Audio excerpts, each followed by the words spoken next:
Terima kasih dokter. Jadi conduct disorder ini kalau di bahasa Indonesia kan gangguan perilaku menentang. Jadi ini di mana penyakit yang anak-anaknya itu atau pasiennya. Jadi ini penyakit yang biasanya terjadi pada anak-anak. Nah itu ciri-cirinya adalah dia itu tidak patuh pada sosok tertentu atau suka menentang otoritas ataupun juga aturan-aturan.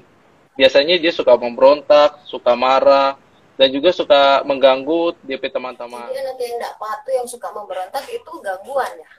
Nah, dia juga ada beberapa kriteria diagnosis yang bisa kita gunakan untuk menyatakan, oh anak ini gangguan perilaku menentang atau conduct disorder. Yang pertama adalah pola marah atau suasana hati yang gampang tersinggung, dia suka menentang, dia suka balas dendam, dan ini berlangsung setidaknya selama 6 bulan.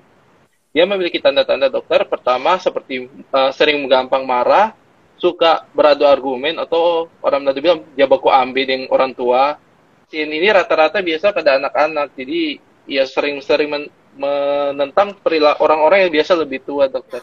Juga biasa begitu anak-anak yang dengan conduct disorder dengan anak-anak normal yang cuma sekedar pemalawang. Biasanya kalau pasien ini dia sudah ganggu DP fungsi kehidupan sosial, mengganggu DP aktivitas, dan kalau ada DP pekerjaan atau studi sudah mengganggu DP studi, dok. Berarti kalau anak-anak masih bisa diarahkan, sebenarnya belum disebut conduct disorder. Iya, belum bisa disebut conduct disorder, dok. Ini yang sudah bisa nurut sama sekali, dan itu berlangsung terus-menerus selama 6 bulan. Biasa dimulai usia 3 tahun, dokter. Karena usia 3 tahun, anak-anak sudah bisa terbentuk pikiran dan sifatnya. Dan biasa berlangsung sampai usia 18 tahun, dokter. Karena kalau sudah di atas 18 tahun, sudah bisa dipertimbangkan, oh mungkin ini ada gangguan-gangguan psikotik lainnya. Bisa depresi, itu bisa mempengaruhi sifat anak ini kalau sudah di atas 18 tahun. Kemudian kalau dari ini, kalau memang sudah ditegakkan ini suatu gangguan, nah, bagaimana DP penanganan? Nah, DP penanganan, dok, kalau yang kita udah baca, itu ada 2, dok. Yang pertama ada terapi secara psikoterapi, itu terapi perilaku. Jadi yang biasa umumnya digunakan itu adalah pengobatan yang bersifat terapi keluarga dan juga terapi CBT atau Cognitive Behavior Therapy. Nah, kalau terapi keluarga ini mengutamakan atau tujuannya agar pasien diberikan support, dukungan, sehingga pasien bisa lebih meredam emosi atau amarahnya. Jadi, dalam penanganan terapi keluarga yang diutamakan adalah support dari keluarga. Support dari keluarga, kemudian bagaimana kolaborasi antara keluarga dan juga dokter atau tenaga medis untuk melihat perkembangan anak ini melalui terapi-terapi keluarga ini secara suportif di rumah. Dan juga ada juga CBT. Nah, CBT ini adalah terapi perilaku kognitif. Nah, tujuannya untuk menekan emosi atau amarah dari si anak ini.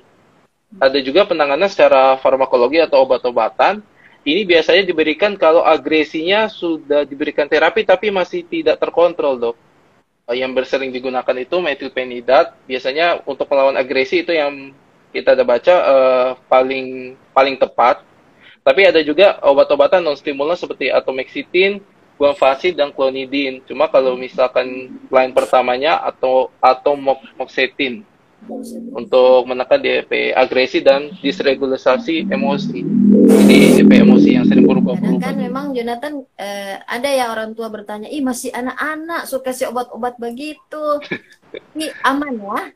Yang penting diberikan oleh dokter sesuai indikasi dan dosis juga harus sesuai ya. Sesuai gitu.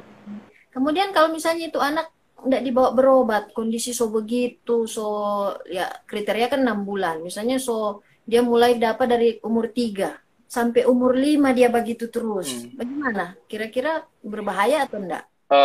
Kalau yang benar kita baca, dok, dia bisa berbahaya karena sifatnya yang tidak terkontrol akan menyebabkan pasti kerugian terhadap lingkungan sekitar. Dan juga paling lingkungannya akan terugikan adalah lingkungan DP keluarga yang mungkin dia suka marah-marah, sama kayak contoh mungkin lempar batu, mungkin kalau kayak di rumah pica mamak pevas atau barang-barang.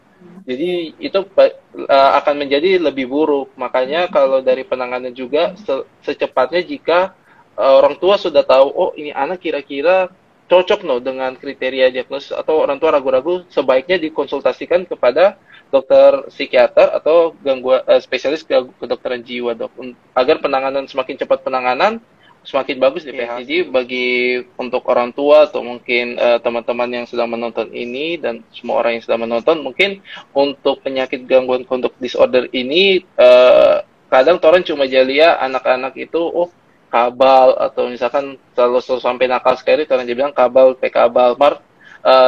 Keluarga juga atau orang tua memegang peran penting dalam menentukan penanganan dan juga diagnosis dari pasien ini. Artinya ketika keluarga sadar bahwa anak ini, sepertinya anak ini mungkin ada masuk di ciri-ciri conduct disorder ini atau gangguan perilaku menentang, lebih baik segera dibawakan ke dokter psikiater atau dokter spesialis gangguan jiwa, agar semakin tahu didiagnosis, orang tahu ternyata ini gangguan perilaku, bisa diterapi dengan cepat dan hasilnya akan lebih baik. Terima kasih banyak, dokter Jonathan. Iya, terima kasih banyak, dokter.